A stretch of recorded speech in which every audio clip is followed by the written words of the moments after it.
One of these days, I'm Hey man, how you feeling, my brother? All right, you want? gonna be the fucking I fucking hate cowlicks like with a passion. Like especially when you got a clean cut thing and you just looking in the mirror like the fuck,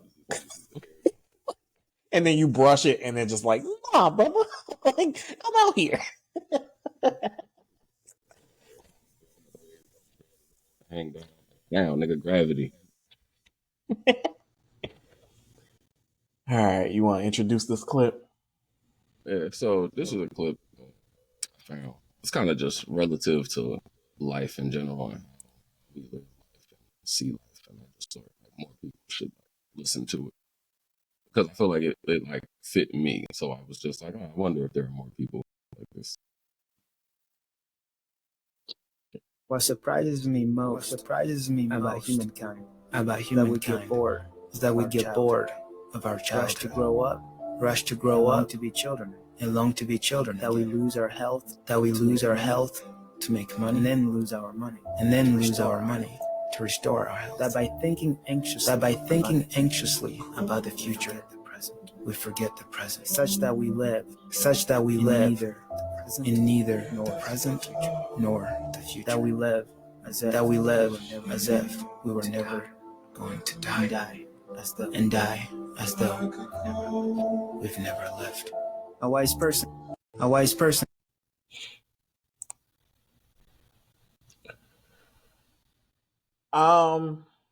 Yeah. Yeah, but it goes back like for me, it goes back to the conversation we had about like me not wanting to like live past like a certain age, and it's just like because like I feel like if I live my life the right way, like at some point, like I should be able to like go in peace, not regretting anything or like not having anything to where like oh, I wish I would have did this or anything like that. And it's like shit, people get on me now. Like, I went and played basketball with my brothers yesterday. Kid like elbowed me on my shoulder, and it was my bad shoulder from my accident. And it's just like I was just like, all right, yep, that's when I was done. Like I was like, but it's just like, hey, nigga, if you would have went and got your shoulder looked at 3 years ago, you might not have had that issue. Like I Yeah. got home to my mom's house and I couldn't do this. It's like I was like, all right, like this is the highest I can live. Yeah. So it's one of those things where, so, but it's like I'm not about to like pay $1,000 just for them to be like, oh, there's nothing wrong. Like hospital bills just to get a visit be like $700. It's like go in there Yeah. and get some fucking. They give me some aspirin and some fucking icy hot. I'm like, just put this on every day, and it should get better. And that shit, $20 in the store is $700 at the hospital. Like, Yeah. I like something connected to this. I like the quote of like, think of yourself how many, let's say 50, 60 years from now, and you're laying on your deathbed. And so put yourself in that position and think about all the things you think you would have wish you would have did then, and now come back to the present and start doing those things because it's like you'll never get this time back. And to that point of like, I'm not about to pay all this money just to like get this result. I feel like, I mean, it's obviously easier said than done, but like sometimes we put limitations on things based on like where we're at the time. And I feel like we'll get older and be like, damn, if I just would have went for it rather than like thinking of all these limitations that I had, I'd be in a better position than what I am right now. And I'm with you that I don't want a regret filled coffin at all. yeah, I don't want to like I don't want to be dying and then think of all the things that I should have did and all the things that I could have done if I would have just stopped this stupid ass mindset of like, I can't.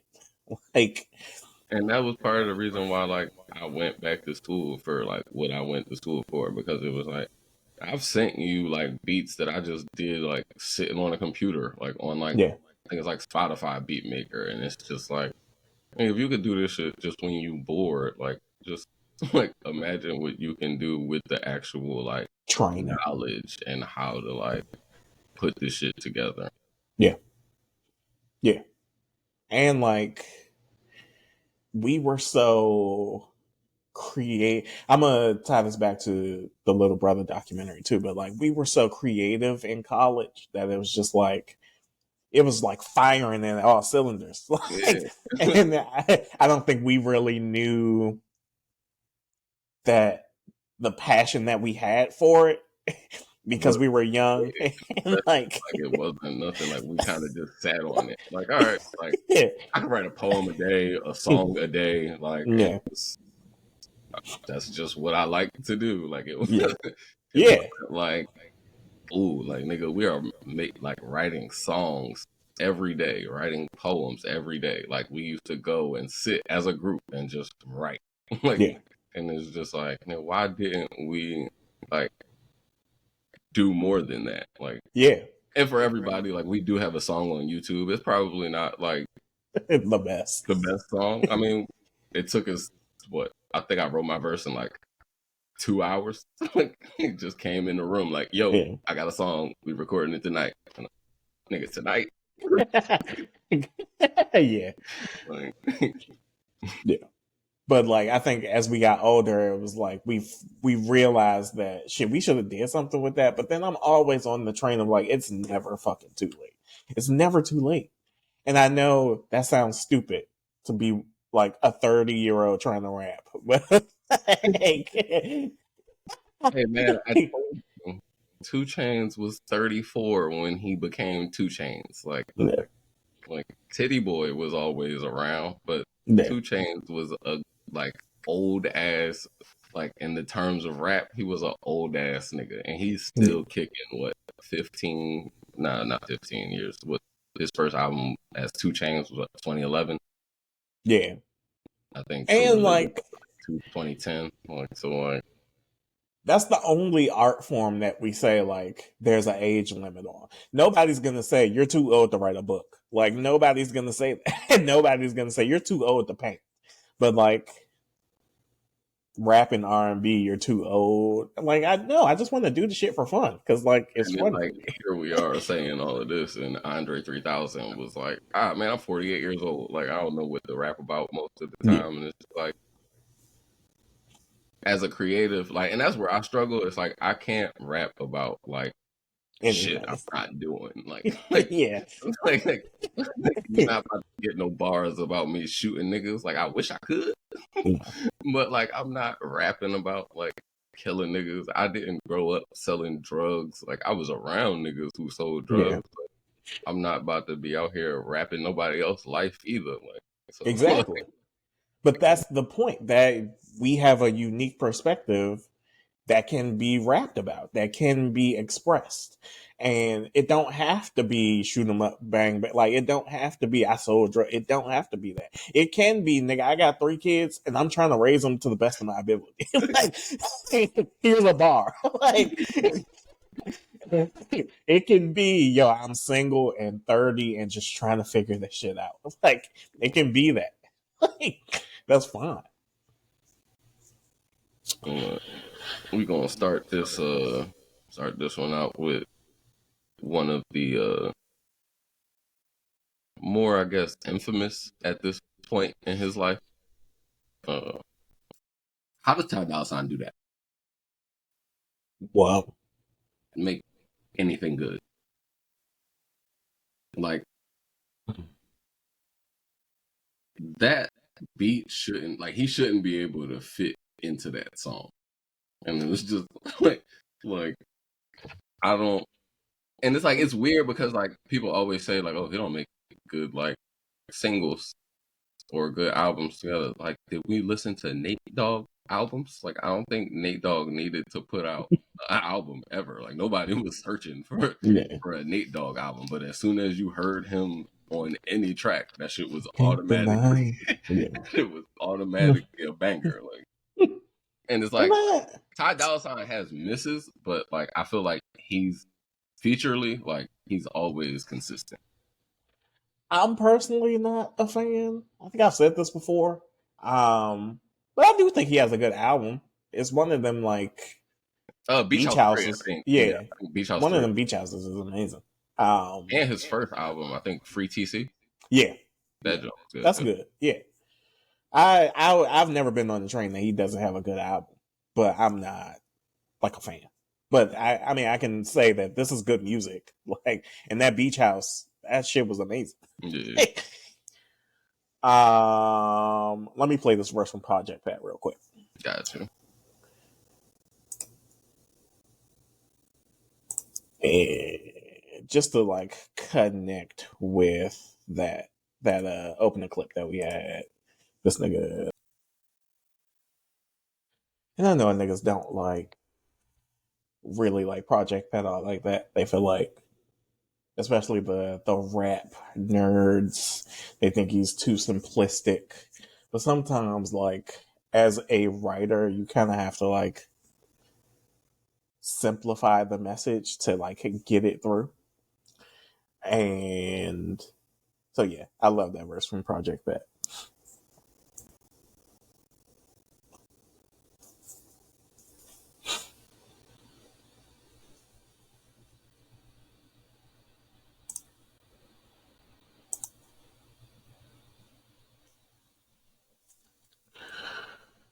All right.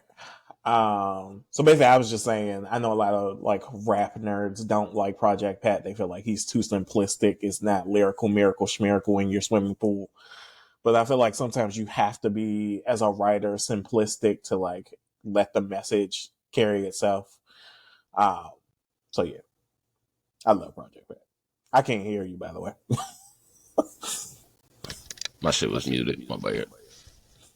But yeah, that's really one of the like intricacies of like 3 6 Mafia in itself. Like they didn't really have to say much. Like they had a great baseline, like, and what they were saying was straight to the point. It wasn't like it wasn't nothing like fancy. Like Juicy J is literally just like famous at this point for saying "yeah, ho." Like, like he don't even have to rap. He could just come on somebody's track and be like, "Yeah, ho." Like, Juicy J. Like, yeah. I do got an opening question. What is something in this society that grinds your gears? It could be something like funny or simplistic, or it could be like something serious. I got 3 in mind that gets me fucking like it annoys me so much. like one is like the microtransactions in gaming now, that like you have to buy skins, you have to buy upgrades. When we were kids, like you get the game and that's it, man. You play it to unlock shit. Nigga, I ain't gotta gotta spend no money. I spent $70 on this bitch. Now you want another 5 for this like skin? I'm like, that's it. Come on, bro. Just for my character to have purple hair, you want me to pay $2.99? Like, come on, bro. Get the fuck out.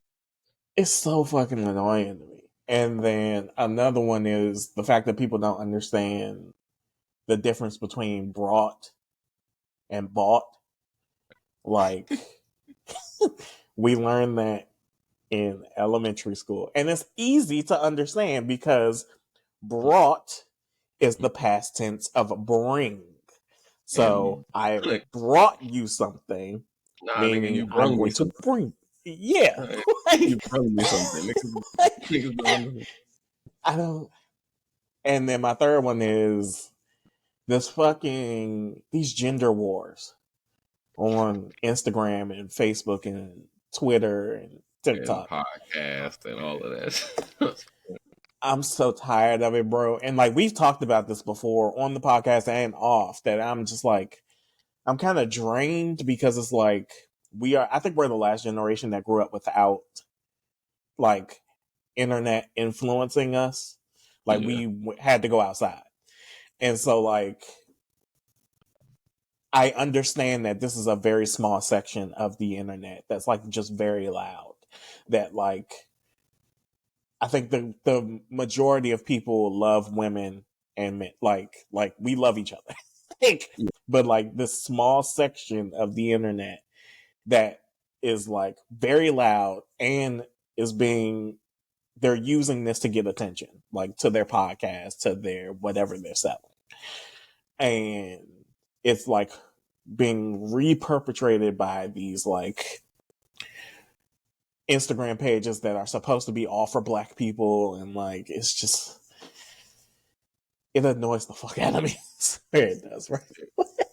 So mine would probably be like the society's like need to like find a word to define something. Like they were talking about on Joe Budden's podcast, fucking love bombing. It's like, and like the whole argument was like, so is it just like, is it only love bombing if the shit don't work? Like, like if I genuinely like you and I put all of my like shit into, like I put all of my effort into you, and then like I realized like maybe I shouldn't have been doing this, like let me fall back. That's not love bombing. That probably means that you did something to like make me feel like I wasn't just gonna stop doing all of the things that like I was doing ahead of time. And it's just like their conversation was getting like to the point to where like they were trying to get Mel, I think Melissa Ford is on there now. But like they were trying to get her to like explain it. Like so like and like her only thing was like, oh well like it's just a compressed timeline. And it's like, no nigga, like if I wanna put like if I wanna make you like if I wanna make you happy, you can't say that like, oh like you're manipulating me because you're just doing all of this stuff to get what you want. Like and that's the thing, like love bombing has always been a thing in the psychology community, and I feel like a lot of the like psychological terms have been warped.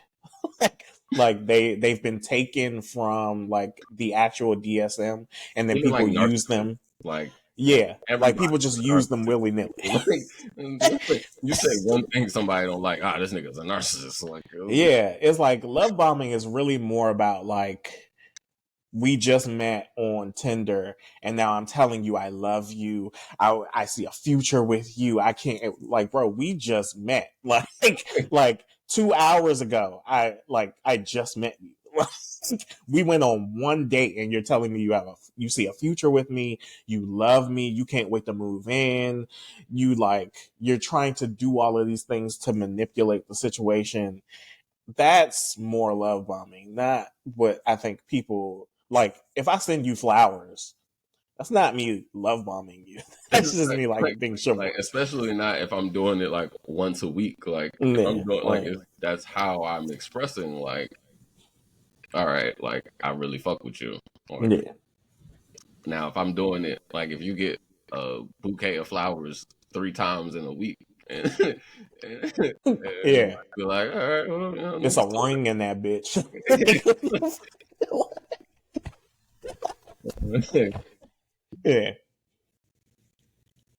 And then recently, basketball coaches on the internet, like everybody, like, and I think like, especially when I'm like interacting on social media and shit, like people see the coach and they be like, oh, you don't even have nothing posted on here. Like, how are you a coach? And it's like, bro, because like I'm coaching kids because like I love to like coach. Like I like teaching basketball. I'm not on here just making up shit that like that kids that aren't like amazing naturally can do.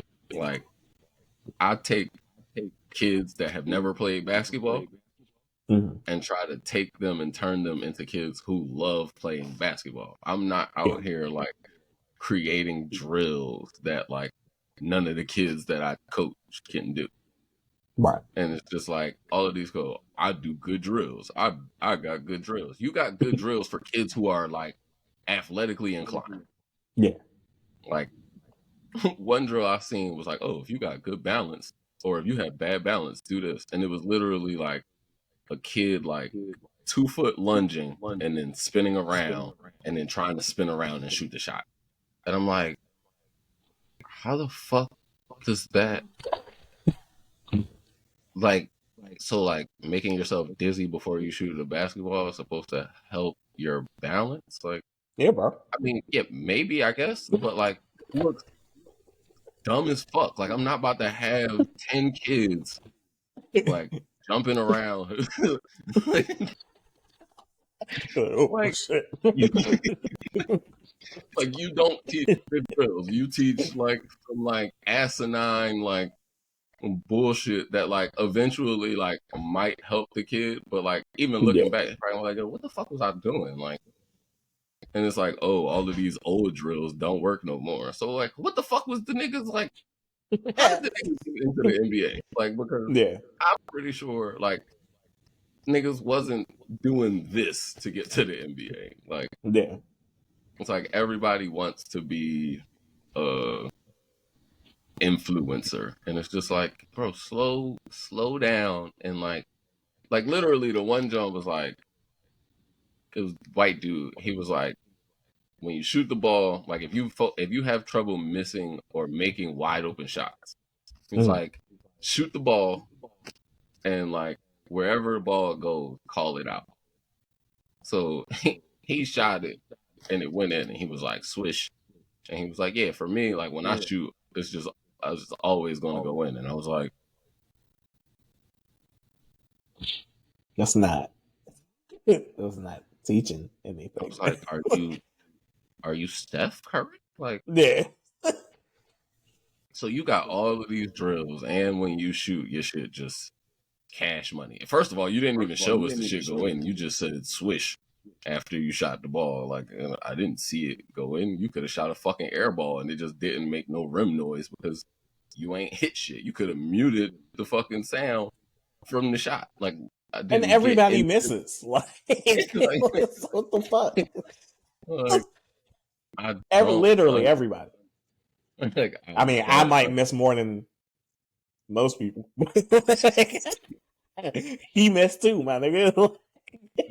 I'm just like, and it's like, I don't even understand how the drill that he was saying correlates to focusing on making wide open shots, because you're shooting it and then waiting for it to miss and then going right, left, swish. Like, what the fuck does that have to do with my focus? Like if I shoot the ball and it don't go in, how is me saying, oh, I missed it to the right, helping me with my focus? Like, because I'm wide open. It wasn't like, and there's nobody in the gym. So if I'm just working on this shit, it's still not helping. Because guess what I got to do? Go chase after the ball and go get the rebound. So I'm going to come back to another spot and shoot that one. I'm always going to be wide open. Yeah. You at the but gym, even the idea of seeing coach in your name and being like, you ain't got no shit posted. Like, like maybe I don't want to post minors on my page because like their parents don't want them to be seen, or like exactly. And that's like, I haven't, like, I posted like clips from like some of our games and like a couple of drills that I had kids doing, but it's like, I don't have permission for these people, like for me to be posting these people kids. So it's like, no, I'm not going to like just everything before we go to topics, I do want to shout out Little Brother dropped their documentary. If people don't know, Little Brother is an amazing underground hip hop group out of North Carolina. It's rapper Big Pooh. Yes, you have to say the full name, rapper Big Pooh. Fonte, and then Ninth Wonder. Most people know who Ninth Wonder is because I mean he's a legendary producer. But they all met at North Carolina Central, and they created, yeah, for sure. And they created some of the greatest music to ever come out of North Carolina. But probably J. Cole. Yeah, for sure. But J. Cole was inspired by them, so it's like it's hard. But if you watch the documentary, it's like a masterclass in something amazing being broken up by like not communicating. And I mean, they've known each other since college. They're like best friends, but like the shit got broken up because they didn't communicate with each other. Ninth Wonder was their like teacher or something like that, wasn't he? No. They all met. They were all students. Oh, okay. Because I know he went back and was like teaching there for a little while or something like that. Yeah. But at the time they were all students, and it's just fucked up because it's like this group is amazing. Like if you go back and listen to the Minstrel Show, like that's their classic album. But if you go back and listen to all of their discography, it's fucking amazing. It's like real hip hop, real rap, and on top of like Ninth Wonder beats. So like you can't lose. That's like Currency and Alchemist. Yeah. Like, it's just you cannot fucking lose. But it was broken up by friends not communicating with each other. And then I mean they created an album in 20. Isn't that how most groups break up though? Like Bell or whatever they were before that was that New Edition. Yeah. Like that's probably how the Migos, like that's just how like being a group tends to go, because like you always kind of want to like be your own person or be known as your own person. So it's like, oh, I'm gonna do this over here, and I ain't really gonna tell these niggas, but like I'm gonna just get this. I'm gonna try to get this done. And then the other niggas like, yo, what about us though? Like you over here trying to make this move, you could at least let us know. Like you ain't have to like just do it. Yeah. But even in this is like, if you're feeling some type of way about some shit, like, and just bottling it in, even though this is your best friend, like this is like y'all were on the road together, y'all like saw shit together, but it's just like I don't know how to communicate this, how I'm feeling, and he's not really hearing the way I'm saying it, so fuck that nigga. That's kind of like I've been there. Shit, after my accident, I went like, and like me and my boy, we talk now. Like it's not as much like back then before my accident. We was probably talking every day. That's who I used to come down to Virginia, DC with. Like, and it's just like it was like after my accident, so much shit happened, and he probably didn't even realize like was affecting me, and because of like where I was at, like I probably should have died in that car accident. So like because of where I was at, it was kind of just like, bro, you want some bullshit, like so like fuck you. Like I'm not about to like reach out. Like we had a conversation probably about 2 months ago. It was me, him, and my other boy. Like we all was high school friends. Like that we was like this in high school. So it was just like, but we was having a conversation because he wasn't in my boy wedding. He wasn't like, he feels some type of way about not being any of my kids' godparent. And it's just like, he was like, oh, I moved back to Philly. Like, I think it was like 2 days after Kobe was born. And it was like, bro, but I hadn't talked to you for like a year and a half, like before that. So you just thought like you was going to be the first person I thought of. Like, I don't really understand. Like, yeah, we cool, and we still haven't really talked about that or how it affected me. It was just like, as a grown man, I kind of just got over it. Like I was just like, I'm not gonna hold no grudges because he didn't do anything to me. Like, it was just where his mind was at when the car accident happened, and where my mind was at after it happened. It was just like, bro, you thinking about the wrong shit. Like, so like for me, I just need to like distance separate myself from that and you. Like, unfortunately, but like, I don't know what you want me to do. Like, yeah. So like it happened, but like I think that's how you like process like life. Like you kind of got to like look at it from like everybody's perspective and then like decide whether or not you are ever going to talk about it. Like we might not ever, because even when I said like, bro, I didn't talk to you for a year and a half, it was kind of just like crickets after that. Like it wasn't because you couldn't say it. Like he couldn't defend it, and then it was like, I don't like you. You're not gonna ask why that happened because like you know what? Why did you stop talking to me? Because now we gotta have a real conversation. But I mean, that's the growth in it, though. Like if that's why because like I was like, bro, like we're not gonna beat around the bush and act like this didn't like this gap in our friendship didn't happen. But then when it kind of just was like grazed over, I was like, oh, somebody's not ready to talk about it. Yeah. So it was just like, and that can't happen. I'm just like, I'm thinking about you, Yamel, my homie Josh from Connecticut, my homie Ray from Connecticut. If it's been a year without me communicate, I mean, yeah, we go our stints without like talking, but when we get back, it's like we never left. But we might like text here and there. Like me, you, and your man, we probably text at least like 5 times a week. Yeah. And like with them, you know, I mean, a lot of shit going on, but like we'll text like once a week maybe. So if it's a year without that, I'm gonna be like, yo, what's up? Right. Hey, bro, like I said, fuck a year. Like if I don't hear from you for like 2 months, like hey.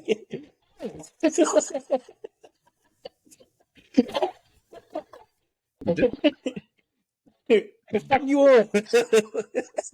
Stop talking. What's happening? Hey, you still alive? I'm still alive. I'm still alive.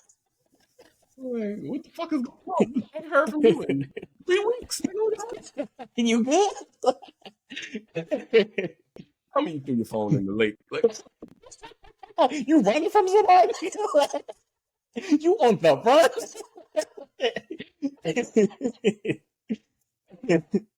But that's just like going back to the documentary. They don't even talk to Ninth Wonder no more. Like, and they said they haven't talked to him since like 2020. And before that, it was like 2013. So like, and the 2020 conversation was probably just to get like clearance for the doc.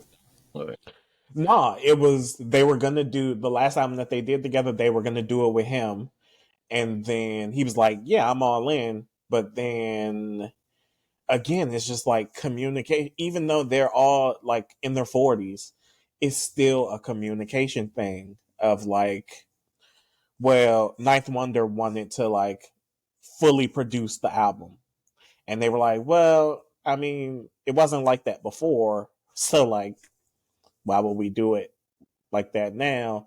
And so he was just like, well, I don't want other producers on it. I just want it to be me. And so you say these like polarizing things without it being like, okay, well, let's discuss why. Like, let's talk about what's up. Yeah. They don't do that. It's just like, no, I'm here and I'm here. We're fuck it.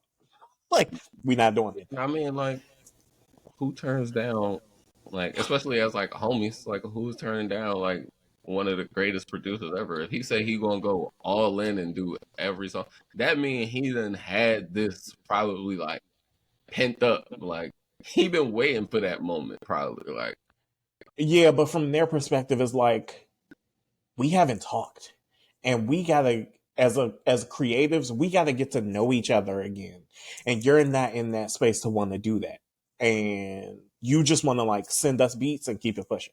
No, and then they were like, when they were getting the beats, it wasn't like inspiring to them. It wasn't to them. They weren't good. So it was like, well, we need to like come back together and talk. and like get to know each other so we could be in a creative space that we were back in 2005. Yeah, because in that thinking, like, you gotta understand, like, creatively, they probably all like went in different like ways. Like Ninth Wonder working with like some of the like greatest and like greatest like artists of our generation and generations before us. Speaking of which, Busta Rhymes dropped a new album. Okay. I've never really been really big on Busta Rhymes, and then like as he got older, he started doing this like Darth Vader rap. Like I don't know why he rapped like that. That shit is weird as fuck. But. Yeah, because Rah Rah like a Dungeon Dragon is not who he is now. It's like it's like yo, like we loved you. What happened to? Are you okay? You gotta stop smoking, bro. No disrespect to Busta. I'm so sorry. Like, nah, I'm like, but like, it's just weird because it was like, bro, I remember like, what's that scenario? Like, one time, Remind on the two from Remind, peel up, get it back on Remind, powerful impact, boom. Yeah, it's like now I'm listening to fucking like I said, like Darth Vader, like Dr. Doom or some shit. Like, like he got a mask on. Like, I'm not joking you. I'm not joking you. All right, man. Well, yeah, all of that to say, I highly encourage everybody to go watch that Little Brother documentary. It's so fucking good, and it's like a real masterclass in like, if you love your friends, talk to them, bro. Like, just talk to them. Like, if something's going on in your mind, and y'all have built something together, and you feel like it's going a certain way, just sit down and like have that tough conversation, because that's gonna be more beneficial in the end than y'all standing on your two opposite sides and shit crumbling.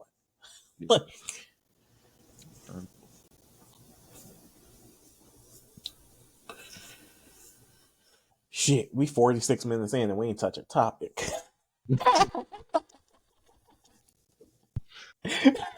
Those topics. We got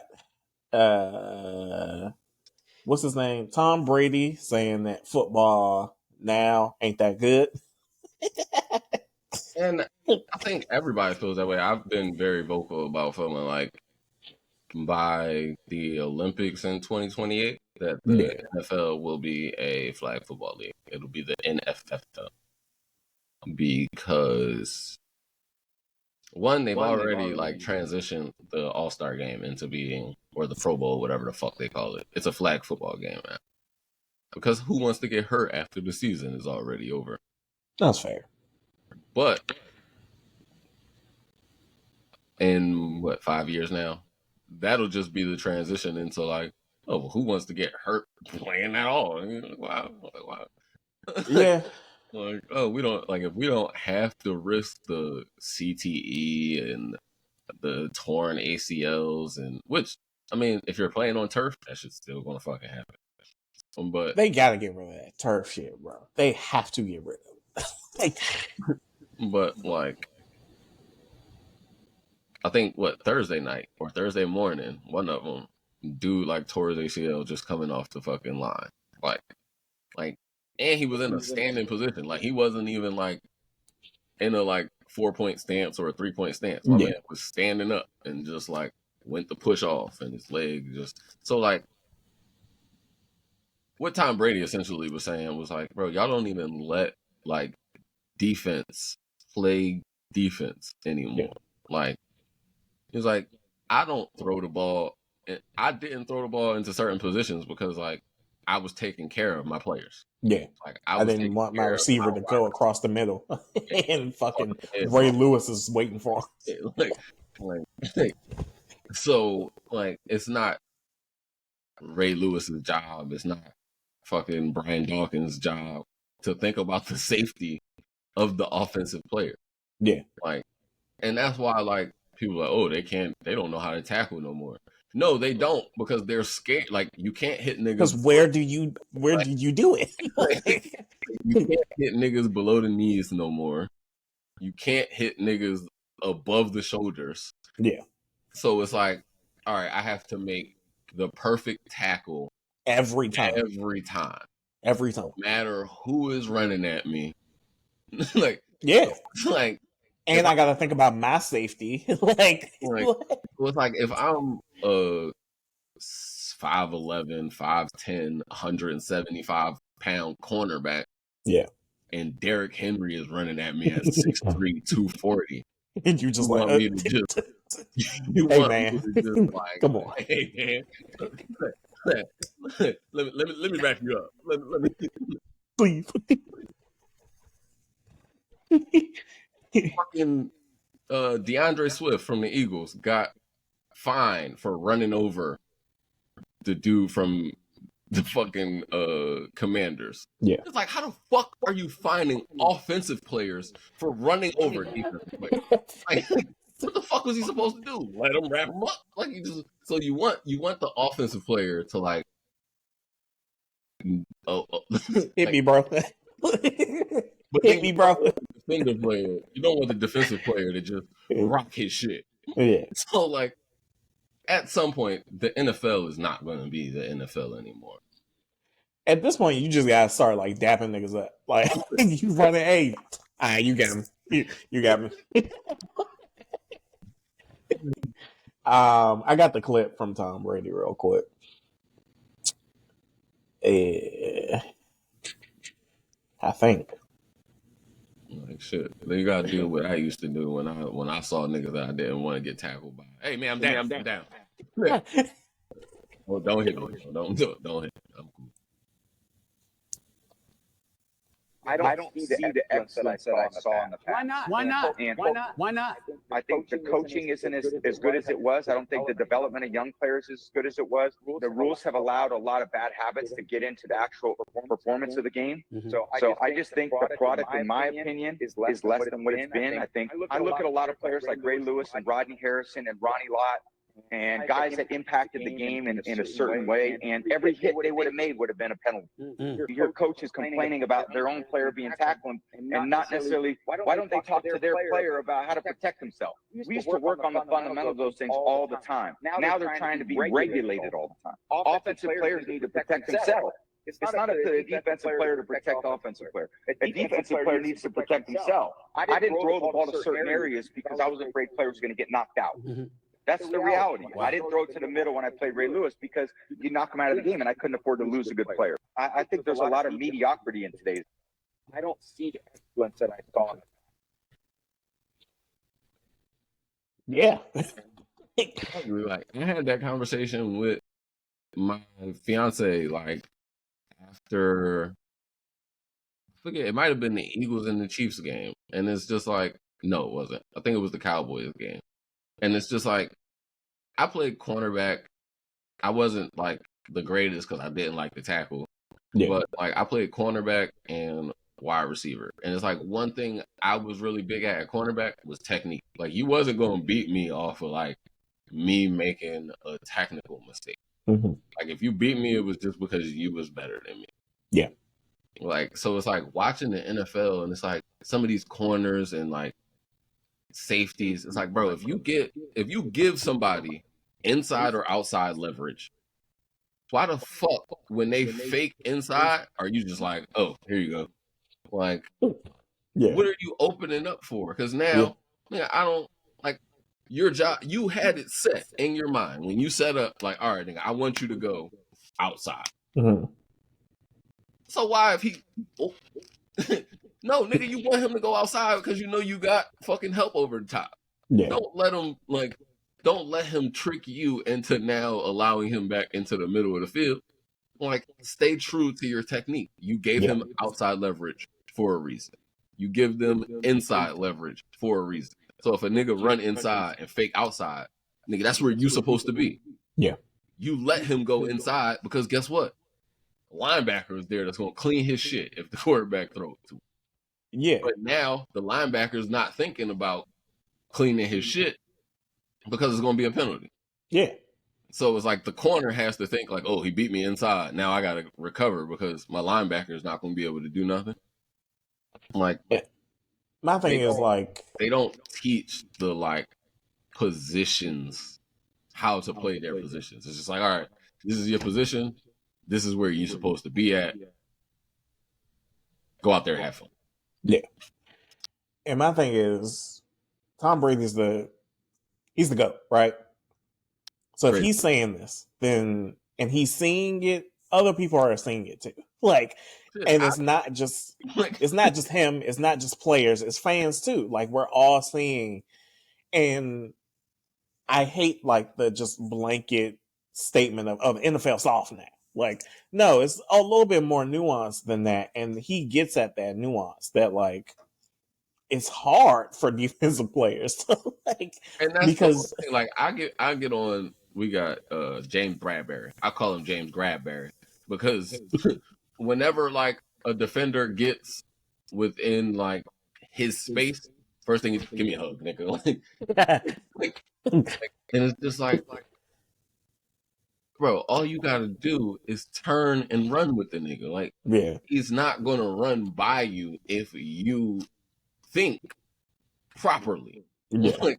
Like it's not, hey man, slow down. Like it's like push, turn, run. Because rules, nigga, like you can't hold him after 5 yards. Like, so it's like if you're not gonna grab him early, don't grab him at all. Just run. And if you can't run, you probably shouldn't be playing anymore. Like if niggas are just running by you every time, it's probably time for you to like chalk it up. Like,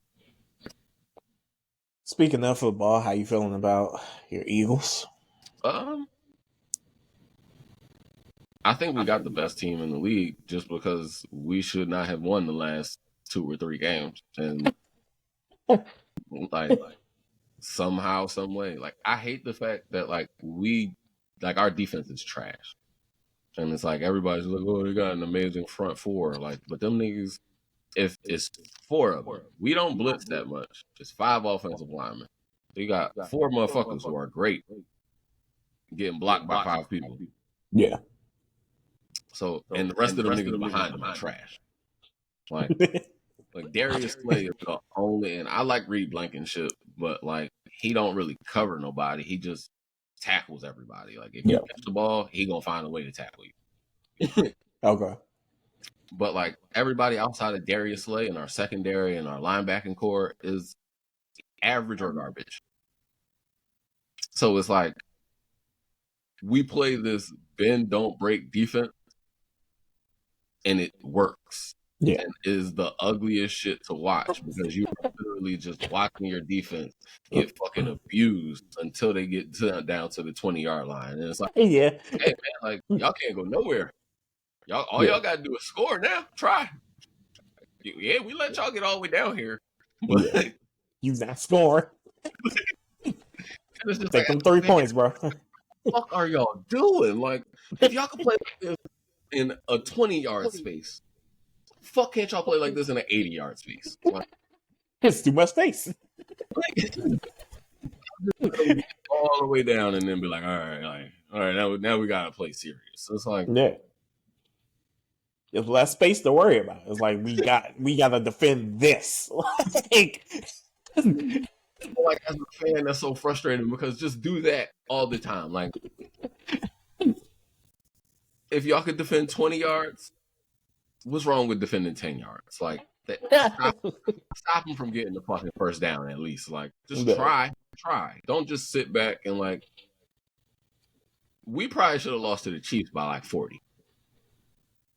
If you go the drops, the fact that our offense wasn't shit, and Travis Kelce's fumble, they probably should have had like 40 points. It should have been like 40-21. But like our defense knows how to like buckle down when it's time to buckle down. Did the same thing to Dak. Like that Cowboys game, we should have lost, but they let them niggas get 3 penalties, take that shit all the way downfield. We get 2 straight sacks, and at like so it's 3rd and goal at the 40 or some shit like that. And now they got to throw a Hail Mary. It's like, no, nigga, play defense like that when they're at their 20, not yours. Like, so hey like, man, y'all like, 9-1. It's working. And that's why I said, like, I think we have the best team in football because at some point I think that's going to click. Yeah, like for sure. We got a new offensive coordinator who is pretty much just trying to copy and paste what the old offensive coordinator did, but the players probably don't have the confidence or the respect yet, because I'm sure as a player you can see like, nigga, all you're doing is what the last nigga did. So like, you're not and you're not even like it's not your offense. It's the offense that he ran. So like, we don't really need you to do this. Like, we go out there and like, every time you see AJ Brown upset, he talking to Devontae Smith and Jalen Hurts. The nigga who getting the ball more than him and the nigga who throwing the ball to him. He'll never go over to the coach and be like, yo, can y'all like design some fucking plays to get me the ball? Help. Because he knows that it's not the coach not doing nothing but calling the same plays that was on the spreadsheet from last year. Yeah. Like, I don't feel like our offensive coordinator has changed anything. And our offensive roster hasn't really changed either. Like, we got undersized running backs still. And 2 good wide receivers and a great quarterback. Hey, man. So it's working. And that's the frustrating part. Like, I was talking, my uncle is probably a bigger Eagles fan than I was. And like, on Thanksgiving, I was talking to him and he's just like, I don't like, it's not even worth going to see them play. Like, he was, because you're gonna be mad. Like watching them play is frustrating, but it's like they're getting the job done. So like, why? Like, I guess you know what they say: if it's not broke, don't fix it. But you can see that shit needs to be fixed. Like DeAndre Swift first 2 games, the nigga had like 300 yards. I think he has like 400 yards over the last 7. Yeah. It's like, what do y'all see? Like, if we could do that before, why can't we do it now? And I'm like, I'm obviously trolling because my team is shit. So like, I get what you're saying of like, shit needs to be fixed because you don't want to get into playoff mode. And it's like, we should have fixed that. Like, you don't want to get close to the Super Bowl and be like, fuck, if we just would have fixed this, we would have had it. But like, in my position, my team has always been shit. So like, when I'm looking at the game, it's like, yeah, it's more of the same bullshit. Like, we got blew out 10 to fucking 45 on Thanksgiving. I had to sit there with my little brother who's a fucking Cowboys fan with his dad who's a Cowboys fan, and they're just talking big shit. And I just was like, you know what, I'm out. And I'm gonna take my plates and I'm going home. And it's like, for them, I really don't get it. Because they play, like, they've been talking all this, oh, we're 5-0 at home. We've blown everybody out by like 20 points at home. But if you go look at the teams, they have a combined like 13 wins. Yeah. So you beat 5 teams by 30 that haven't beaten anybody. Like, the Rams, I think they got 3 wins. Y'all got, what, 4? Yep. I think they did it to y'all twice. So that unfortunately. And then the Giants, like, they got what, 2 wins, 3 maybe. Like, 3. Y'all ain't beat no fucking body. Y'all beating up on niggas who used to getting beat up. And it's like, oh, the Eagles don't blow out nobody, but we winning. Yeah. Like, our one loss was to the worst quarterback that we played. Go figure. Like, everybody was like, oh, Miami gonna blow y'all the fuck out. They scored 70 points. 17. Oh, the Chiefs are amazing. They got Travis Kelce and Patrick Mahomes. 17. Like, what did Dallas have? Like 20, 21? Like, whatever the fuck we doing, it's ugly. Yeah. But ugly bitches need love too. Well, Beauty is we in the eye ugly. of the beholder, I guess. Like, But Mandras are ugly, and they ain't getting no fucking love. it's gotta be a coaching thing for y'all because y'all have all the talent. Like, even a quarterback who everybody loves to like hate for whatever reason. Like, y'all do this shit every 3 years. Y'all get a nice quarterback who's not a superstar, and it's just like, Heineke. oh well, why aren't you Tom Brady? And it's like, because nobody is Tom Brady. Nigga, like Joe Montana wasn't Tom Brady. Like, Yeah. Tom Brady is what, 7-2 or 7-3 in the Super Bowl? Like, nobody is Tom Brady. I mean, they just fired the OC, I think. Manning wasn't Tom Brady. Like, Peyton Manning had talent on top of talent, and you know who he couldn't beat? Tom Brady. Yeah, they just fired Jack Del Rio, and well, I don't even understand what they fired him for because y'all traded all y'all defensive players away. How the fuck you expect the defense to be good when you get rid of Chase Young and Montez Sweat in 2 days? The defense was shit before he traded them away, and then they traded them away, and it's been even more shit. The reason they're trading him, the reason they let him go is because they feel like his system is too complicated.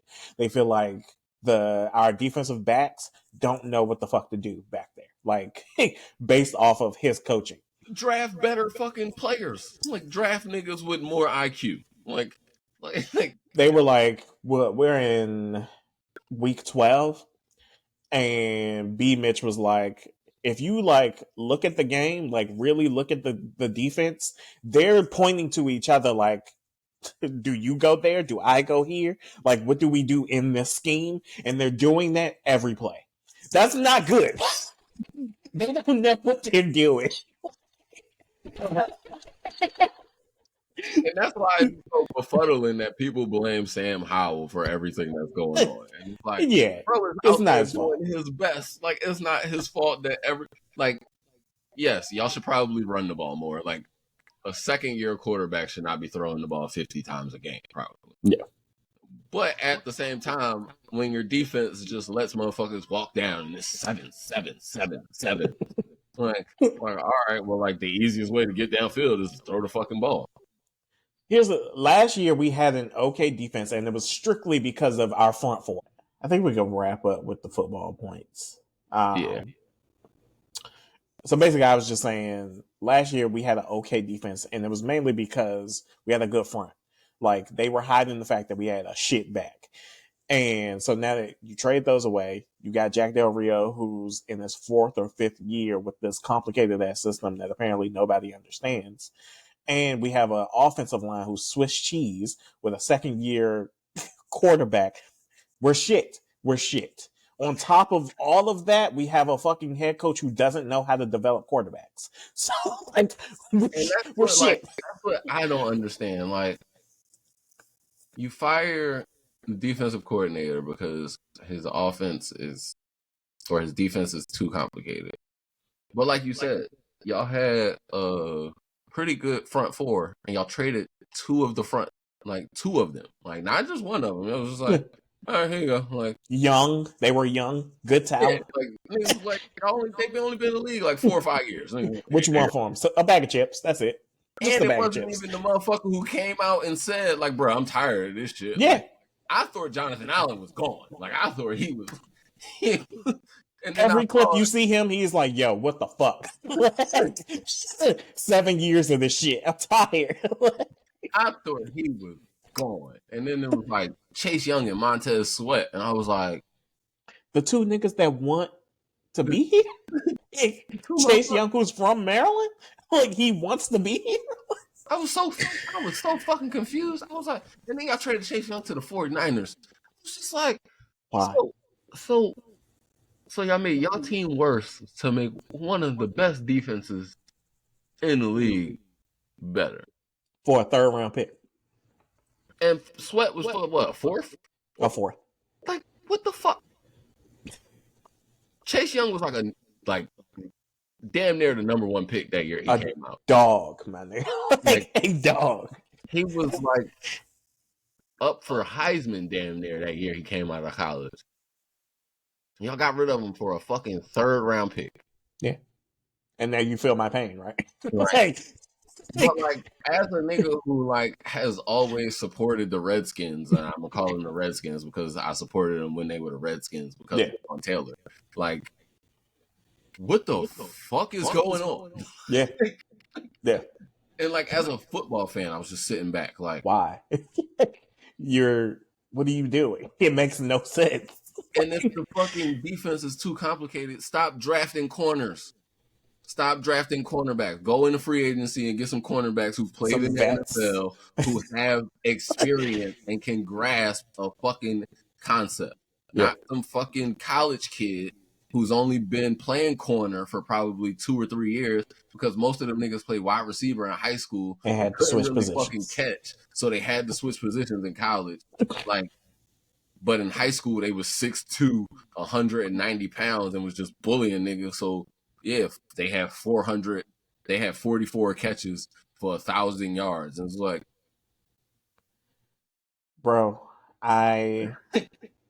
I've been a Redskins / Washington football team / Commanders fan my entire life. And my entire life has been riddled with disappointment and heartache. And it's like, y'all tend to draft my favorite players. Like, I still go on RG3 fucking like comment section and be like, bro, why the fuck are you not in the league anymore? Like, there are teams. Because they fucking ruined him. They fucking ruined him. They ruined him. Shit, y'all could use that nigga, even if he's not starting, because he might not be better than Sam Howell. I like Sam Howell.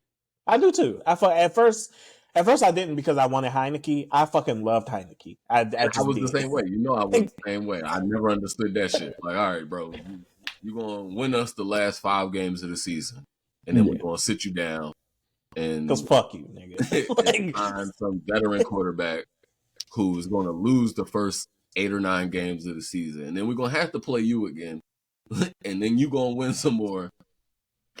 Maybe they were tanking the whole time, and he was too good. I hate to be this person who always blames the head coach, but he gotta go, bro. This is 5th year. He gotta go, bro. He been there that long. He been there since he left Cam. Yeah, I did not know that, and that's bad for him because he ruined Cam too. Exactly. I'm tired, bro. Like, he gotta go, bro. He gotta go. I'm gonna talk to Magic. I'm gonna talk to Magic Johnson. Just like, I'm letting him, like, bro. The coaches shouldn't have ran that nigga so much. Yes, he's 6'6", 245 pounds, but he has to throw the ball. He probably shouldn't be getting hit on his shoulders every other. I know he do this, but he's not really Superman, bro. He can't fly. He can't fly. Like, being hit is his kryptonite. Like, the nigga's brain is probably scrambled because of you. Like, goddamn. He had a shoulder injury. Well, yeah, that's what happened when you use your quarterback like he's a tight end and a wide receiver and a running back. Like, and every time he falls, he has to go down top first because the nigga's big as fuck. Like, so he's landing on his shoulders with another nigga's weight on top of him. Like Ron Rivera gotta go. I'm sorry. I'm not out here asking niggas to lose their job. No, of course not. But fuck him. He just gotta go. He gotta go. Ron Rivera needs to be a defensive coordinator. He's not a head coach. I wouldn't be mad at Bieniemy getting the head coach job. I wouldn't be. That's what I was telling my uncle. I was like, I think they fire him, let Bieniemy see what he can do. Like, I think Magic Johnson is the right owner to give a black head coach a job in DC. Yeah, you know, it's about time. Shit, I wouldn't call Doug Williams, see if he want to be a quarterback coach. Like, wasn't he like the last quarterback to win some shit for y'all? That would be fire. I would love that. Just get a whole black. Like, call RG3 back, see if he want to play like backup. He could be quarterback coach, like something. Yeah, just get some black people in Chocolate City, please. I know Dawkins might not do it, but hey, cornerback coach, why not? Come on through. That's funny because I actually saw a clip. Christian McCaffrey was saying that Brian Dawkins was his high school DB coach. Okay. And come on.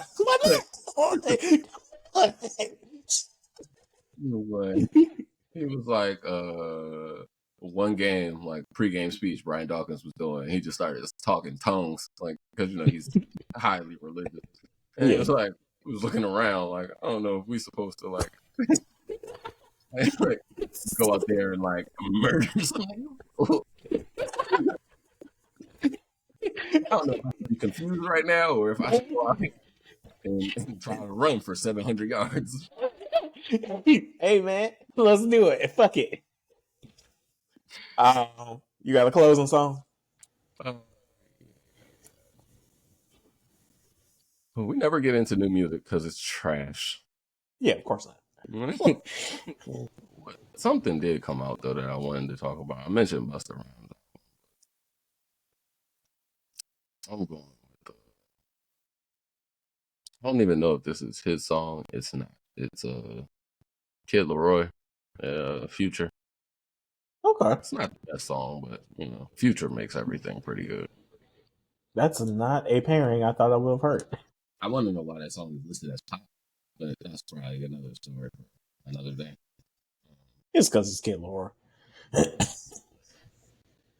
Well, y'all, this has been another episode of the True Line Crossers podcast. I've been Quan. Peace. Peace.